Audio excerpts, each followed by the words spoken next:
In a time of extraordinary crisis, the Steam Pals convene once more. And today we have to talk about Next Fest demos. As you know, the Steam Next Fest is a celebration of upcoming games featuring hundreds of demos to try out. And today my one demo is of course Metal Bringer. Metal Bringer is an action roguelike combined with sort of extraction shooter elements such as bringing gear back and using it to upgrade your character permanently. You take control of a remote-controlled robot known as a Labor.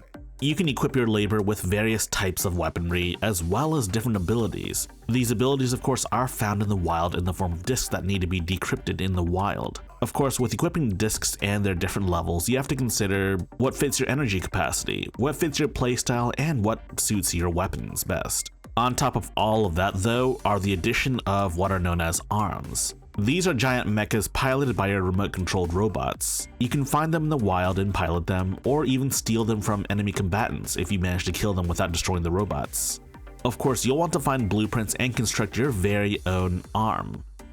The gameplay is somewhat simple at first glance. It's a top-down sort of hack and slash affair with the ability to slash with your sword or use guns. But the gameplay can change drastically depending on what you bring to the party. You want to go guns blazing, dual wielding guns? It's a totally different game, or perhaps bringing two melee weapons with no ranged weapons. And the same applies to your arms as well. You will have to start from the very beginning, but the demo also features an extreme mode you can unlock. This puts you in a sort of mid-game state where you're more leveled up and you have more gear and more arms, so to speak. Of all the work-in-progress roguelikes out there, this one seems to be the more unique ones, as there's always a sense of permanent progression. And come on now, it kind of gives off a sort of Dynasty Warriors vibe, and I'm not gonna lie, I kind of have a soft spot for those games. Especially the Dynasty Warriors Gundam games. So I think it's time to move on to the next Steam Pal. But before we do that, if you've tried out any demos that we haven't showcased on here, be sure to tell us what demos you've tried and what games you're most excited for. Now then, on to the next Steam Pal. Hey everybody, welcome back to the NerdNest. I'm Bill, and the game that I found from Steam Next Fest that I wanted to tell everybody about is a game called Number Stomper. It's a really cool puzzle game where you play as a cube. Imagine that you are playing with a six-sided die, and that six-sided die always has to be touching the ground. You can move it from side to side, but you can never ever pick it up. The way that the game works is you play as this cube on a ground, but the ground is a grid with patterns on it, and each square of the grid has a number on it corresponding to the number of times that you can roll over that square. Each time you roll over the square, that number is reduced by 1. If you roll over the square and it only has a 1 on it, when it uncovers, it's now a blank square and you can't roll over it anymore. And the goal of the game is to roll over each square on the pattern on the floor and make them all blank without getting stuck. It's a really cool puzzle game. One thing that I do want to point out is if you want to play it on a Steam Deck or on other devices that don't have a mouse and keyboard, it does not support controller. But thanks to Steam Input, it's really easy to set up. All I did was set my D-pad to be my WASD buttons, my bumpers to be Q and E so I could switch between puzzles quickly, and I made my A button the R button on a keyboard in order to easily reset the board in case I did get stuck. It's cool. There's a demo out right now. Make sure that you check it out. And on to the next Steam Pal. Hey everybody, this is Russ from RetroGameCorps. I am going to talk to you about my choice for Next Fest, which was Somber Echoes. Now the reason why I picked this game is because it was already on my wish list, and I have no idea how it got there, but I'm a big fan of Metroidvania, so I must have seen some sort of preview about it and then added it at some point. And so my choice was super easy. I just woke up one morning and I had an email from Steam and it said, hey, one of the games on your wish list has a playable demo. The developer of this game is Rock Pocket Games, and they are based out of Norway. And like I mentioned before, it is a Metroidvania style game, so it has a lot of exploration as well as combat in it. And the game is set on an abandoned spaceship, and it's a nice mixture of both sci-fi as well as Greek mythology. And one of the things that really stood out to me are just the overall visuals. It's a very dark game. It's kind of like a more colorful Hollow Knight. And I found that playing it on my Steam Deck was visually very appealing, just because there's a lot of dark moments, but then also some really bright spots as well. And that contrast really pops on my OLED panel. I also really like the overall visual style here, especially when it comes to the enemies. They have a very fleshy look that is a little bit unsettling. And so I like the idea that these enemies have been designed to look a little bit repulsive and definitely a little scary too. Now, because it is a Metroidvania game, it does have exploration at the heart of it. And one of the key features that you have is what they call an Aether Lantern. And what happens here is when you're in mid-jump, you can press the left trigger to turn into a ball of light. From there, you can aim yourself to shoot out of that light and basically give you a double jump. And so once you have this ability, you can start to reach extra things that you couldn't before. In terms of combat, it's mostly sword-based, and you have a blocking and parry system. It's all very familiar, but it feels very good. If you are into these type of games, I think it's a pretty cool mix between something like Ori and the Will of the Wisps, as well as Shadow Complex. I think visually it's more like the latter, just because your character is a little bit small and you're traversing over something that's a little bit more sci-fi and technical. Meanwhile, the swordplay as well as that Aether Lantern really remind me of Ori and the Will of the Wisps. Now let's talk a little bit about the performance when playing the demo. Now, first of all, it is a pretty long demo. It's actually over an hour long. And so it gives you a pretty good feel of whether or not the game's going to be a good match for you. Now, as of making this video, there is no release date yet, and one other thing worth noting is that performance is not super great on the Steam Deck right now. And I found to get the smoothest gameplay, I had to play it at 720p with medium settings, and I locked the frame rate to 30 frames per second. So if you do want to play the demo and you've got a gaming PC, I would recommend using that. Now, admittedly, the developers said that they haven't been optimizing performance just yet, but they are fans of the Steam Deck and they hope to have a Steam Deck preset when they launch. And so yeah, I'm pretty stoked for Somber Echoes. I'm not sure how it got into my wish list, but I'm glad that it did. Anyway, check out the demo if you get a chance, and let's move on to the next Steam Pal. What's up guys, this is Rich from FanTheDeck, and as someone who never really got to enjoy traditional roguelikes, the main thing I kept thinking when I was playing the demo for Jupiter Hell Classic was, man, I can't believe I'm playing Doom in the style of Chip's challenge. Of course, and in truth, Jupiter Hell Classic actually plays more like what if someone took Doom and made it a traditional roguelike. In fact, the original version of this game is called Doom Roguelike, but the developers at Chaos Forge wanted to bring it to Steam, so they knew they needed to remove any infringing portions of this amazing title. And yes, convoluted history aside, you have to try Jupiter Hell Classic. Despite being turn-based, this game manages to capture the adrenaline of Doom. First, there's the dark and punchy soundtrack, then there's the unsettling environments soaked in guts, lava, and darkness.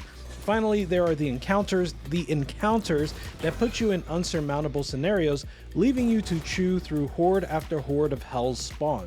Thankfully, you can have a moment to think whenever you so desire, but it doesn't change the fact that even if you survive this wave, you're gonna have to scavenge for ammo, armor, and antidotes. Strategy is key to survival. There are plenty of emergent gameplay mechanics, like sure, you can try to shoot a barrel for larger impact both in terms of radius and overall damage, but shooting the barrel will likely also impact the surrounding environment. Alternatively, you can tailor your build to be better at dodging or better at melee or better at aiming.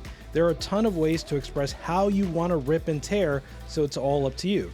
By the way, this demo doesn't support controllers, but the full game absolutely will, which is good because I suspect this game will quickly rise to the top of the list of top played games on deck. Check it out, it's called Jupiter Hell Classic, and it absolutely shreds. Hello everyone, my name's ThePhawx. The game that I'll be choosing from Steam Next Fest is a game called Locomotive. From the trailer alone, this is a game that wrestled my attention immediately. There are a few standout parts there that just highlighted parts of my brain that called back to the older version of me playing PC gaming, specifically the point-and-click adventure genre that has long since been dead, albeit held up by a few key titles as the time has gone on, keeping that old genre alive. Now, I have been let down by a lot of fancy animated point-and-click adventure games that just kind of fell flat in a lot of different areas. The thing that I love most about Locomotive, especially playing through the demo, the trailer alone sold me, but the demo and playing through it sold me even more. First off, the voice acting on this from so far, the entire cast of all the different characters that are playing are exceedingly well done. There's a nuance there from each character that you can hear that doesn't feel forced, and the voice acting alone, whichever direction is being given to these people, specifically choosing the cast, but also the direction of the voice acting, there is a groundedness to each scene when you're playing and listening to the voices. That is something that I don't think comes across easy, and they're making it look like it's easy. So just from the voice acting alone, that's a big hit. The other part that I like about Locomotive is that I would say it borrows heavily from a lot of LucasArts games, and if you were taking a look at the trailer, some of like how floaty the animation is and how cartoonish it is, especially from Sam and Max or Day the Tentacle, you're gonna get a lot of that here. And they're even doing things that LucasArts did in their games themselves with that cartoonish. You have this kind of whiplash of existing in two different places, of being in this grounded reality that has a story that has meaning to it. Juxtapose this cartoonish nature of it, where your character will pick up a desk fan and then just shove it into a jacket pocket that is infinitely large. So there's that type of stuff that is in the game that they marry together in a way that I don't really feel has been done well enough insofar as the small nuance of animation like LucasArts has done in the long ago. In fact, there's even secondary characters while you're talking to another main character where there's like a painter just folding up his thing and then shoving it into another infinite pocket. And that's just kind of happening off screen, but it's something that is just the attention to detail that they're showing there is something that I greatly appreciate. The other part that I appreciate is that they have seemed to have tackled all of the problems that a lot of people had with the old point-and-click adventure games, and that is with like pixel hunting. They do support the game controls as it is, so you can entirely play this game with a game controller alone, or even when playing on the Steam Deck, you could then go into game settings and choose the trackpad to work as a mouse, and then you could play the game as a mouse like a point-and-click adventure game would. So you have both of those options, so accessibility is fine, but the thing that I really like that they do is that when you start mousing around, or when you're using the right analog stick on the controller, it highlights all of the tooltips in your immediate area, showing you what is interactable. That makes it so that you're not pixel hunting because you know specifically where you're supposed to be going. The other part that I like that they really did is, in a lot of older LucasArts games, you had a bunch of verbs, and you had to click on the verb, and then you click on the thing. So you could look at it, taste it, whatever. What they did is they've honed that down into a collapsible menu. So instead of just having one thing that you're kind of going back and forth on, it just gives you all of the actions that are possible at any given time. So you can look at something or you can act on it. So it'll collapse those into those things, and on the controller it says X and Y. So it gives you those two options immediately without having to hunt around for an action bar. So there's lots of accessibility things that they've done. The other part that I love is inside of those tooltips themselves is, and for instance, very early on in the game, you can see that there's a suit that you've been given.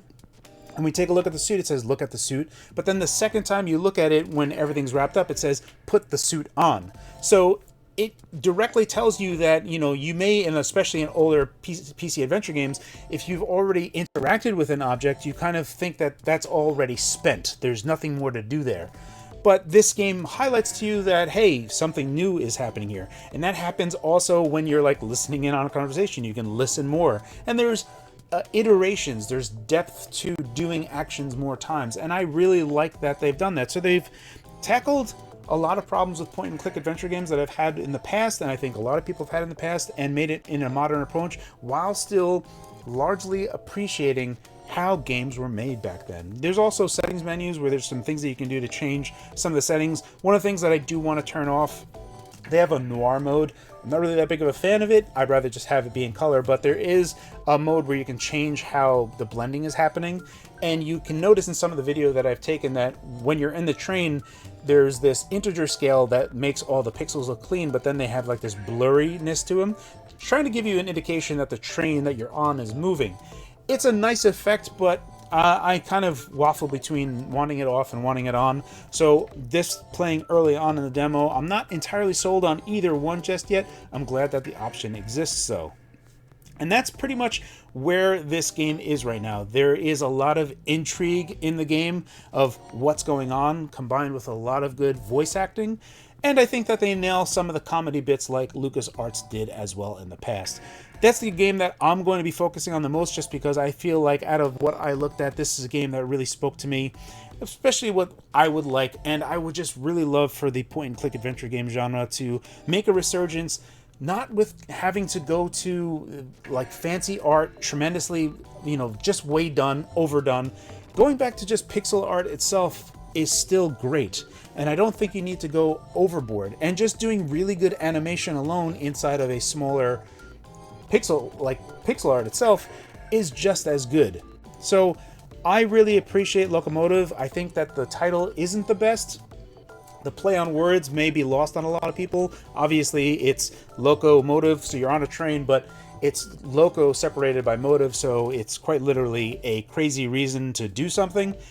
I get it. I just don't think that the title alone sells the game well enough, and I hope that isn't the case, because it genuinely is a fantastic point-and-click adventure game, at least so far. That is my pick for Steam Next Fest. I tested out a ton of different Steam Next Fest demos, and while I adored so many of them, there were two that really stood out to me. The first of which is a game called Popucom. This is a co-op adventure where you and your friend will overcome a bunch of different puzzles on a giant adventure. To do so, you will have to each control 2 different colors and match 3 to overcome different puzzles, fight enemies, and take down bosses. Think of it like Puzzle Bobble, but you can move around and it's on a bigger 3D plane. I played this with another SteamDeckHQ writer, Oliver, and we had such a blast. There's one moment in particular that stands out where Oliver and I were trying to get across a platform and we had to shoot this spinny thing on top of it to move the platform forward, and he just could not shoot it. And we had to keep on starting over because I would get to the end and we would switch platforms because we had to do that so we can get through the little goo, and just we had to try it about 15 to 20 different times. I was cracking up, and it has been a long time since I've laughed like that. With how much fun it was and the vibrant popping Splatoon-like graphics, I was almost immediately sold on the game. It doesn't have a release date yet, but you can wishlist it on Steam right now. While testing demos, there was one other that really caught my eye, which was the Spirit of the Samurai. This game is about a samurai fighting off an army of undead warriors and protecting his village. It feels a little bit like a Souls-like in terms of gameplay mechanics, but the visuals and animations are modeled after stop-motion videos. It gives the game a very unique look and feel, and mixed with a progression system that allows you to customize your combos by swapping in different moves to finish the 3-part combo, it was hard not to fall in love with it. The game is slated to come out on December 12th of this year, but you can also wishlist it on Steam right now. I speak for all of us when I say the Steam Next Fest is one of our favorite Steam events. Shoutouts to all of the creators who participated, such as FanTheDeck, ThePhawx, NerdNest, RetroGameCorps, and SteamDeckHQ. And you should check out everyone's channels, links in the description.